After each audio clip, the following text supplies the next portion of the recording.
What you're about to experience is one man's quest to see beyond the tumultuous period we're in and to envision what lies just beyond our grasp, yet well within our reach. Welcome to Larry Rifkin's America Trends, where the future has arrived, and it's just in time.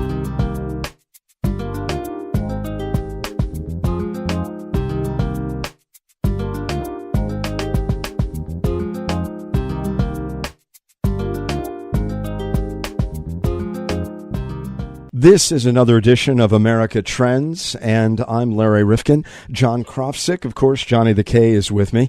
And Johnny, we are going to be talking, of course, about a smart home, a smart car.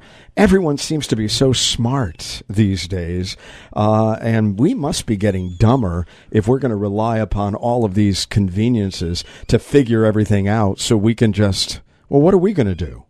Well, that's a good question, but the energy savings we get from them, I mean, it's amazing, these thermostats that are out now, and though it's a little scary having it all hooked to the internet. Well, are you worried about that, honestly? Because the future looks as if every home is going to be able really to communicate with one big pod, and then it will send messages to everything else in your home. But that then allows them to send some messages out and invade your privacy if somebody knows when you're coming and going, if they know what room you're in, if they know what device you're on. I mean, what does that suggest to you? You know a lot more about technology than I do. I mean, it's just scary because already there's been hackers that have hacked into these systems in buildings and stuff and caused problems. So until we get internet security really top notch where it can't be hacked into, I mean, there's that possibility that these things can be broken into and used to, mess around with you. Well, what is your worst fear about any of this? I mean, if your home, is your home smart or is it dumb? No, I got a dumb home. How dumb is it? It's, it's your basic... Have you had its IQ taken or anything? I mean, is there anything within your home that is smarter than the average fifth grader or what? The Wi-Fi and the computer are probably the smartest. No, but I mean, everything is so susceptible today. So do we really want to put everything online? And no, we're going to be talking to Jim Barry, and this guy's got all the answers. And don't you love guys who have all the answers? Well, I hope he can answer some of our questions because it's the future is coming. Well, the future John, is here. It's here. And thankfully, we wanted it to arrive just a little bit early so we can kind of get out of the present. But he is the digital answer man, Jim Barry. He's also the media spokesman for the Consumer Technology Association. And I've got to admit, he's not only with us because he's everywhere telling everybody about everything that's changing and evolving. And we plan to ask him a lot of these questions about the smart home, about the smart car. I just got a new car. And honest to goodness, this thing is absolutely amazing, some of the technology in it. So now our cars are basically just a series of different computers talking to each other. And I really wonder if that's a good thing or not. First of all, nobody can work on them. Well, that's a problem. Longer. But the safety part of it I like. You do. No rear-end collisions anymore because your car knows how close it is to the other car. Well, wait a minute. Let's not say that because while I may not collide with the guy in front of me because it will stop my car, and literally I was talking to a guy at the dealership, and he did this with a friend of his. He said, stand in front of this car and don't worry about it. I am going to slow down and I am going to stop, and you're not going to get hit. And the guy really was disbelieving. But he did it, and it did stop itself because, it does that. But the guy behind me could certainly still hit me. Well, you're right. So until we get enough of these cars with that technology on the road, that we're going to have that problem. But, most of your accidents are rear-end accidents. So I really think that technology, it's one piece of technology I wish I had in my car is that one, and I wish everybody had it, really. Well, I've got the blind spot, and that's great. It kind of alerts you in your rear view that somebody's coming up on you, and that's always a tough thing to see. I will tell you the one piece of it that I love the most, I know this is a really stupid thing to like out of the new technology, but I really love the fact that I can be on a very dark road And if a car starts coming toward me and I've got my brights on, it automatically shuts them off and then puts them back on. So literally I can leave my brights on all the time, and it will only respond when there's no light. And it's great. Stuff like that is good. But, the bad part is I enjoy driving my car, and I just can't picture my car driving itself. Well, now that's going to be really interesting. I think, and nobody talks about this, but I think the most interesting moment in American history is going to be about, 10, 15, 20 years down the road, when certain people are holding on to their driver-involved cars and others have discarded them and are driving autonomously. Now, I've got to ask you, John, because you're Mr. Technology, well, at least out of this twosome. So the question is, what will cause the most accidents, the drivers or the driverless cars? Well, I think the drivers, because the driverless cars are going to be much more safer, so it's going to sense what you're going to do, where your car's at. So, but, I don't know if this is going to be a big problem in the future, because millennials don't seem to have the love affair with cars that we had. So maybe they want the driverless cars. So maybe in 20 years, Well, they're thinking of cars in a much more utilitarian way. Don't forget, cars to us were our identity growing up. There's no question. Escape. And everybody was looking to get out of here and get free. And the first thing you wanted to do was become 16 and be able to get your license. Kids today, they're so involved with all of the other smart technology that they feel that they've got worlds available to them that are unseen and far away and more exotic. And they're always looking for the next inquiry. No matter who you're talking to as a young person, you're talking to them. They're much more interested in who's calling them or who's texting them than the conversation that you're having with them. So they already have their space enlarged. We needed to get out of our parents' home and start cruising, True. right? That's what we wanted to do. You're absolutely Let me ask you, of all the things that you think it's going to be most difficult to program in these autonomous cars, what's the most difficult, piece of that to program? Are you worried at all about the ability of the car to sense yellow or red, turn right on red? Is there anything that you think is going to be? A lot of these problems they've solved already, so I don't really think that there's going to be any major problems. I mean, they can do it. Airplanes fly themselves now. So I don't think that part of it is. Wait a minute, you've taken Spirit then. When they said, by the way, anybody here know how to fly this thing? No, really. Spirit is one of the growing airlines. I'm not meaning to disparage them. So you think that they'll have figured all of this out? They'll have it all figured out. Well, I don't know. I guess you're right. But it does seem as if some of our roads, let me give you an example. One of the really interesting things that's going on today are these electronic toll booths. Right. Where now you don't need the guy who sits there, with the paunch and he's really depressed and this is my job. Meanwhile, they got better benefits than anybody. And they're sitting in that toll booth, that grimy toll booth. Okay, all of those are going. So if you go up to Massachusetts, for example, where they've been taken out, but they've also changed all of the lanes because they took all the toll booths out. So now the lanes are all askew. So once you get to the point where there were these toll booths, you can't figure out where you're supposed to be anymore. Now, I know they're going to reassign those and reline them and all, but until that time, how does an autonomous car know exactly where it's supposed to be without any lanes? Well, that's a very good question. I'm not sure. That's a very, very good question. I mean, they have to program them for so many different situations. It'll know where it is in relationship to the other automobiles on the road, but in relationship where the lane is, I guess in a screw up like that would be a difficult. So I got one for the engineers. Hey, let me ask you about this whole virtual reality thing. And by the way, Jim Barry is going to be coming by shortly, the digital answer man. So if we haven't answered all of your questions with our meanderings, we'll get to Jim. We'll let him jump in on this.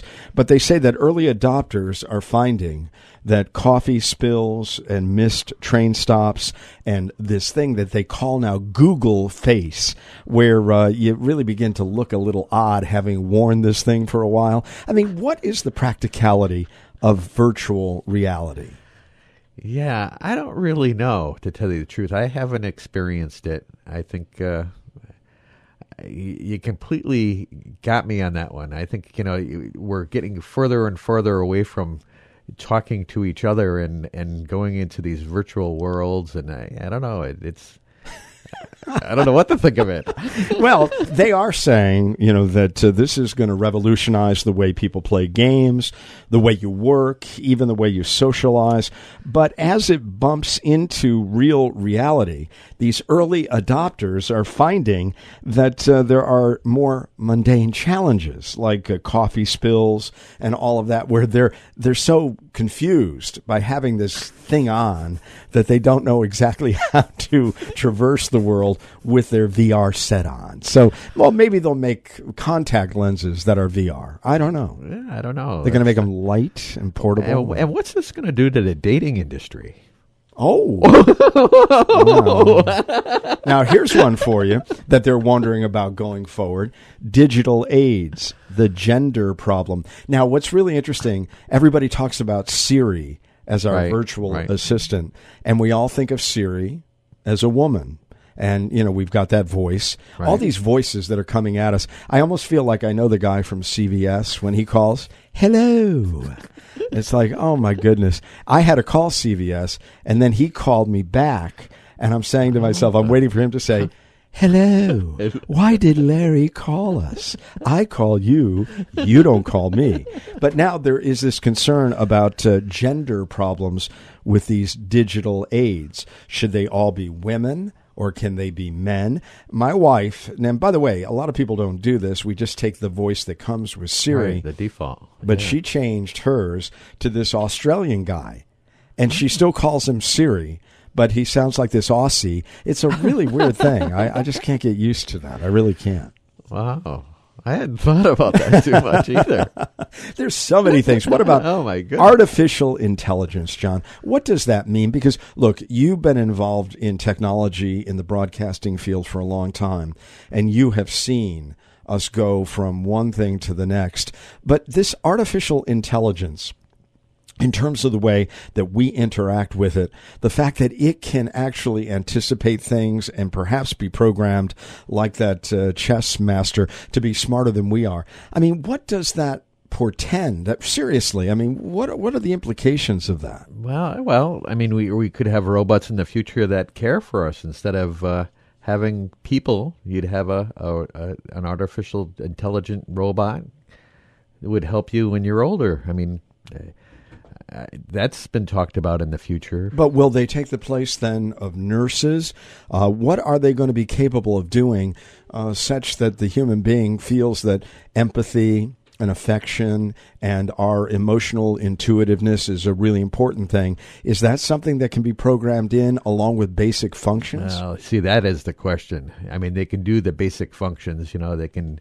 They can vacuum the floor. They can, there's a lot they can do with artificial intelligence. But I don't know. That's you're really getting into the next realm, because then is a robot or whatever actually a person? Have you created something that can think and there are these pieces that I see from time to time about people actually having a relationship. I mean, a physical, emotional relationship, social, with a robot. What does that mean? I don't even begin to understand what that means. Yeah, well, listen, that one. Maybe we need to bring into this conversation somebody just a little bit more aware than we are. Yeah. And that is Jim Barry. Now, this guy knows what the future for consumer tech really does look like. Which products are poised to change our lives, which are destined for the ash heap of the brave new world, and what we can look forward to in the years ahead. While I don't want these old walls to collapse on me for saying this, Jim, but how dumb is our home today compared to what it will look like going forward? Well, it depends on your home, of course, and it could be kind of dumb. We talk a lot these days about smart homes and connected homes, another word for that, smart devices or connected devices. Up here in Boston, where I live, you might call it a smart home. The issue for a lot of us is that they're not yet wicked smart, and that's because they don't necessarily talk to one another. By that I mean a lot of the devices that we have that are connectable to other devices, to the internet, or increasingly to your smartphone for command and control through apps and so forth. A lot of those don't necessarily talk to one another. So we're getting there. Most of our homes, if you think about it, those of us, again, who live in older parts of the country with older homes that in some cases maybe 100 years old or more. 100 years ago they were going through a whole period where they were putting in things like indoor plumbing and electricity. Yeah. We're now at a stage where we're putting in all kinds of connected devices, smart locks, smart thermostats, smart lights, all of these things that you can control in the house or you can control from anywhere, really anywhere in the world. When we look at it, that interconnectability, do we really have to make certain that we're going to be spending the right amount in the right places to make all of this work? What are the requirements? Because I think in many ways, not only convenience, but people are looking at cost savings from this, but how much do you have to spend at the outset in order to accrue those savings? Well, that's actually one of the good things is you don't have to spend a lot to start because you can do this piecemeal or step by step if you'd like. One of the quickest ways to save some money for a lot of us, and depending on whether you live in a part of the country that's either gets very cold here in the winter or parts of the country even that are very hot in the summer where you want to control the temperature, one of these smart thermostats, the learning thermostats that you put it in and after a week, it's going to know when you like to turn the heat, let's say, down to 60 at night to sleep, but then up to 68 during the day to warm up or higher to warm up the house. I'm speaking here in New England. If you're out in Arizona or down in Florida, maybe you want to keep it a little cooler during the day and you want different times, but it'll learn that. So you can get one of those very, very inexpensively and install it so you can get in the game. Now, if you want to connect everything in the house, the lights, the thermostats, the heat and air conditioning, well, then, you can get into a lot of dough. And what is the module that we're going to be using? I know that Google and Amazon are in this mad dash to become part of our everyday lives via this smart speaker. I mean, what is really going to be the hub or the center of this smart home? Well, I think those two, you're absolutely right. Google Home, the new smart speaker that Google introduced last November, or the Amazon Echo, also known as Alexa, which has actually been out for about 2 years. And that was kind of what they call in marketing one of these soft introductions. They didn't make a big deal out of it, but they've sold several million of them, and it's really become a really big hit. And one of the interesting things about that is that it combines two of the hardest things to do in all of computing. That is those two things being voice recognition and artificial intelligence. If you think about how difficult it is to do those two things and then combining them. So that's really starting, and it's anybody that has one of those that I know says it's really cool, although some people I know also said this is very cool and a little creepy because it might sometimes just pops into your conversation. But controlling all of these household devices simply by using your voice is something that's so easy to do. These are so inexpensive. It has some of the elements of devices that have become really big in the marketplace just because of those characteristics. So I think, and you're right, the two companies, Amazon and Google, are the two that are now in the market going to battle it out, but I think there'll be more coming in as well. Is a key to a lot of this voice recognition. I know that with Xfinity, I have now the X1, the remote control, and that is such a great feature. I mean, we now bypass having to DVR anything. We just say, hey, look, I want episode 4 of X or whatever it may be. It's so simple to use. You're absolutely right. And, voice recognition, I mentioned it's really hard to accomplish. I saw a study recently where, and I don't have these numbers exactly right, but in the mid-90s, somewhere around 1994 or 5, Microsoft started working on this voice recognition, and the voice-to-error rate, what they call a voice-to-error rate, was about 95%. Out of 100 words, they got 95 of them wrong. By 2013, that was down to somewhere in the 20s, 25% or so. And now, just in the last 4 or 5 years, it has gotten to where it is pretty much the same as voice. So think of that. Even we don't have 100%. People would say, "What did he say? I didn't quite get that." Yeah. That's right about where we are now. What is artificial intelligence in terms of the concept of a smart home and consumer technology? What does that ultimately mean for our own lifestyle? Yeah, well, another term for artificial intelligence is machine learning. It's again, computers, electronic devices learning how you do things or what you do, and then being able to repeat those activities or those actions. And also being able to answer questions, Google Home. And in this battle between the two of them already, that's only been joined for about 3 months now, I guess, because Google didn't get in the market till November, 3 or 4 months, that they have their real long suit is search, asking it something, because that's really what Google does. Amazon, on the other hand, their long suit is selling stuff or being able to buy stuff because, again, they're a retailer.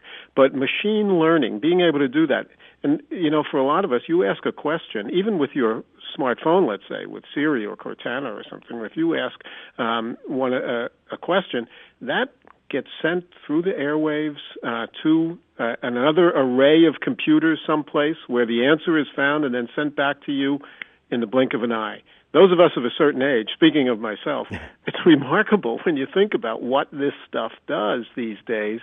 And this is, I mentioned the rapid advance of voice recognition as an example, one of the most dramatic examples recently. That's the biggest change that I've seen, and I've been writing about this stuff for about 40 years now. The pace of change is really the most remarkable change that we've seen, how quickly things are developing. And what should the privacy concerns be if, in fact, all of this data about ourselves in terms of what room we're in, what device we're using, what we are expecting from our home at a given time, should that raise some red flags for us? Yes, indeed. And it already does, for most of us, already, I think even those of us who use a computer very simply and maybe buy something online or go to different websites and then find out on our homepage other offers are coming up and say, I just bought that pair of Bermuda shorts last summer and now I've got 6 offers for it. Those kinds of things. Well, in this connected world, this Internet of everything, we do have to be careful for people, again, hacking in. I always say to folks, first of all, some of it is as simple as those of us, just about anywhere you live, you lock the door at night. Maybe you don't lock it during the day. At night, you lock the door. Use the security tools and locks, if you will, door locks that come with the equipment you get, whether it's your home Wi-Fi system. It's astonishing how many people don't even use a password for their home Wi-Fi system, or if they do, they use password. Or something like, or 1, 2, 3, 4, 5, so that it's easy to break into. So use the basic stuff, and for these for these Internet of Things devices too, whether it's smart thermostats or locks or whatever they are, use all of the security elements and features that come with those as well. That's a good start. For those who really would like to have a much smarter home that is intuitive and that can really respond to voice commands and the like, are there facilities management groups that now come in and organize all of this for you? If, in fact, you've got one of these older New England homes or whatever, and you say, this is just a little beyond my own ability, are there such organizations out there? There are. And there are, a lot of this has developed over the last several years. There are installers who will do this, companies, a lot of stores, fewer than there were because there was a big run-up. That used to be the audio-video guys. First, the audio guys who would come in and put a nice stereo system in your home. Then it became home theater. And now it is the complete home connected home. There's an organization called CEDIA, CEDIA, the Customer Electronic Design and Installation Association. You can Google them and find somebody near you who's a member of that. And these are the kind of folks that will come in and connect all these different devices. But another reason that these things are growing so quickly these days is that you don't need necessarily to take out a wall or to open up a wall to do wiring and stuff, because wireless technology has gotten so good in just the last 5 or 10 years that now you can connect a lot of these devices wirelessly. That makes it a lot easier to do. Also raises those issues that you mentioned earlier, Larry, the security and privacy issues. Well, my uncle, may he rest in peace, was a locksmith. Are we ever going to really need keys again when you think about this? Well, I like to have one as a backup. We do that. A lot of us, if you buy a new car these days, you find one that's that you can just hit the buttons and so forth and open it up with a code and all the rest of that. And I always like to have the key back up. Same with the doors. You've got the smart doors, the smart locks. You can open them with an app. You can open them for somebody. If you got latchkey kids, for instance, to use an old term, you can open the door for them. You can have that camera right at the door to see who's at the door if you want to open it, whether it's the delivery guy, if you want a package dropped or that kind of stuff. So all of those things are available now. And as I said, one of the really good things about this now, I think, is that you can kind of step into this. You can buy that smart thermostat. You can buy that lock or the doorbell ring camera. You can buy each of those individually, or you can buy the whole package. If you are a safety bug, and that's your major concern, aside from the privacy issues, what's the best sensor technology that gives you the ability to turn on your lights, video, monitor your home when you're away, monitor carbon dioxide, arm your alarm simply by way of voice? Is there a leader in the pack in that regard? Well, I don't know about a leader as much as there's a lot that do that. They'll sell packages now. You can get them at Lowe's, for instance, or Home Depot, or the home center stores, where you'll get a package that will have in it, it'll have some motion sensors. And again, these are ones that usually start with $150 or less, but then you can build on it with, let's say, a water sensor for your basement. A lot of folks, some of my friends who have second homes, for instance, really like to have that. So if they're away and they have a summer home or a winter ski house or something, they can know if there's been a leak, if there's water in the basement. So you have those kinds of sensors. You've got motion sensors. You have the lights can go on and off. You've got the window sensors that will know if a window has been opened or closed. So there's lots of different ways that you can do that. And it's just, already there's a legion of different companies. If you just Google it, they will do that, and you can then either, if you're comfortable doing it yourself, and a DIY guy or a handyman or a handy gal, you can go ahead and do it yourself. Or, as I mentioned, there's lots of different folks that'll install that for you.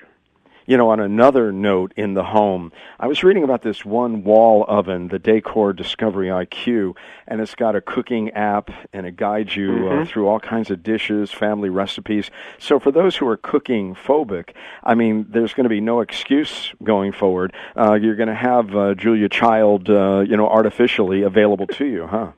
Yeah, well, you can there are microwaves too, where you can just, using a little memory card, you can download recipes, and then you can do the timing. You can remotely start it. Same with regular ovens and so forth. All of that.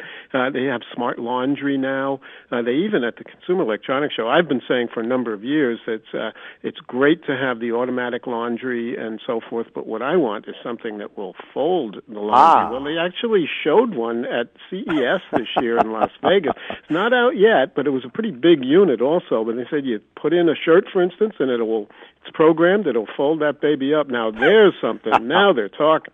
Well, I don't know what that's going to do to relationships in the home.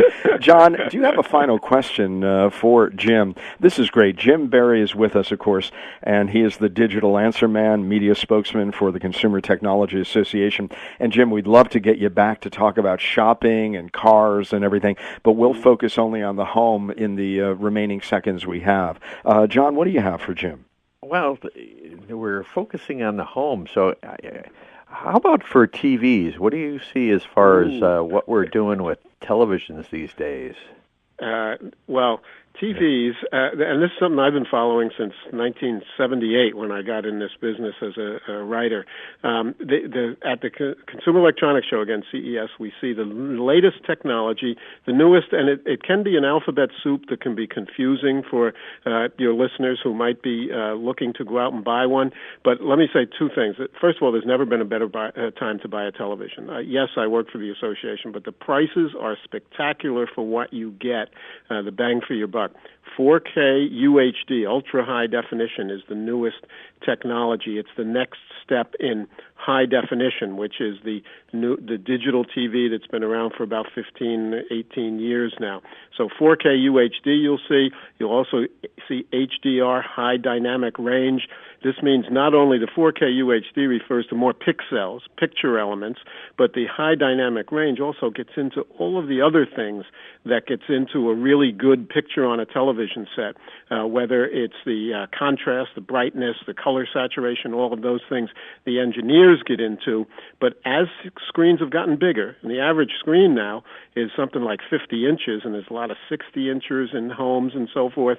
And again, speaking for myself, many of us remember when the biggest TV you could get was a 25-inch that was in a huge piece of furniture that took up half the living room.